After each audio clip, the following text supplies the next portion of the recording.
वसल्लम अलैका या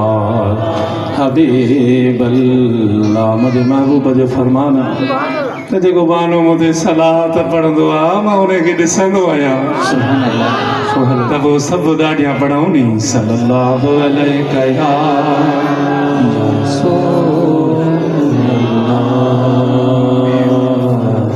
वसल्लम अलैका या दिल में हसरत हिकड़ी पढ़ंदे नाते नबी वञे उमिरि मुंहिंजी गुज़री। अचो त सभई ॾाढियां ॾाढियां पढ़ूं सल्लल्लाहु अलैका या रसूलल्लाह वसल्लम अलैका या हबीब। हमदे वारे ताला आशिक़ रसूल साईं जन कुझु नातो लिखी ॾिनो आहिनि फ़क़ीर हे नातो ॿुधी असां तुंहिंजो रोअंदा आहियूं छो त रुगो मदीनो आहे मदीने जो घोट हेड़ो मुंहिंजो पीरी हेड़ो हे मुंहिंजो साईं हेड़ो असांखे इहे ॿुधाइजां। अचो त मदीने जी ॻाल्हि आहे आण मौला ओहा घड़ी आण मदीने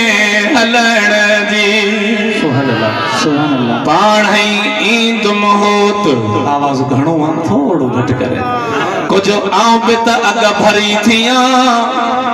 मता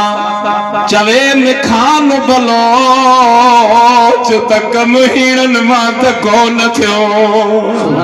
आण मौला ओहा घड़ी आण मदीने हलण जी हे आण मौला ओहा घड़ी आण मदीने हलण जी याद आई हमें यार जी है सिक लगे आसरेदार जी आण मौला ओहा घड़ी आण मदीने हलण जी है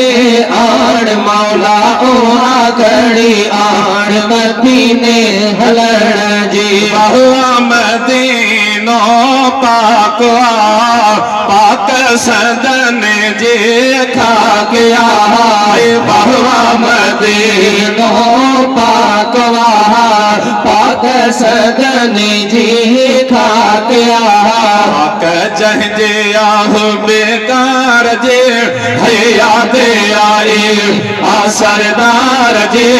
आण मौला ओहा घड़ी आण मदीने हलण जी है आण मौला ओहा घड़ी आण मदीने हलण जी याद आई तमे यार जी ऐसे लगिया सरदार जी आण मौला ओहा घड़ी आण मदीने हलण जी हुआ मदियों मेरे मेट तो हिकिड़ो भेरो डेटे केट तो मदियों मेरे मेट तो हिकिड़ो भेरो डेटे केट तो साईं ख़बर थई जा खतादार जे है याद आई आ सरदार जे आण मौला ओहा घड़ी आण मदीने हलण जी है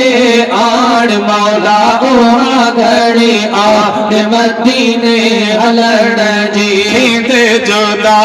पहिरियों साल थियो माधो अमीर लोगे लाल थियो थींदे जुदा पहिरियों साल थियो माधो अमीर लोगे लाल थियो खोले दरी का दीदार जे ओ याद आई आ सरदार जे आण मौला उहा घड़ी काण